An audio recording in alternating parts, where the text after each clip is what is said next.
شروع اللہ کے نام سے جو رحمان و رحیم ہے۔ جب سورج لپیٹ دیا جائے گا اور جب تارے بکھر جائیں گے اور جب پہاڑ چلائے جائیں گے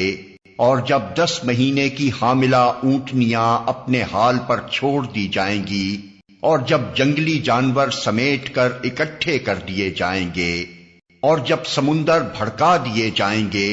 اور جب جانیں جسموں سے جوڑ دی جائیں گی اور جب زندہ گاڑی ہوئی لڑکی سے پوچھا جائے گا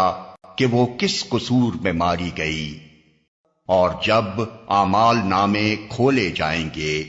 اور جب آسمان کا پردہ ہٹا دیا جائے گا اور جب جہنم دہکائی جائے گی اور جب جنت قریب لے آئی جائے گی،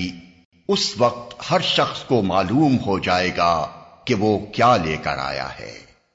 پس نہیں، میں قسم کھاتا ہوں پلٹنے اور چھپ جانے والے تاروں کی، اور رات کی جبکہ وہ رخصت ہوئی، اور صبح کی جبکہ اس نے سانس لیا۔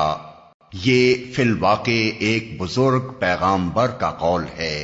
جو بڑی توانائی رکھتا ہے، عرش والے کے ہاں بلند مرتبہ ہے، وہاں اس کا حکم مانا جاتا ہے،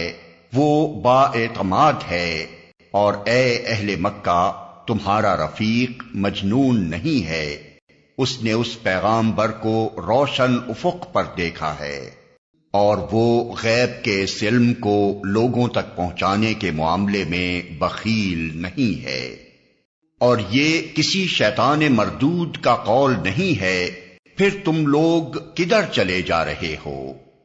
یہ تو سارے جہان والوں کے لیے ایک نصیحت ہے، تم میں سے ہر اس شخص کے لیے جو راہ راست پر چلنا چاہتا ہو،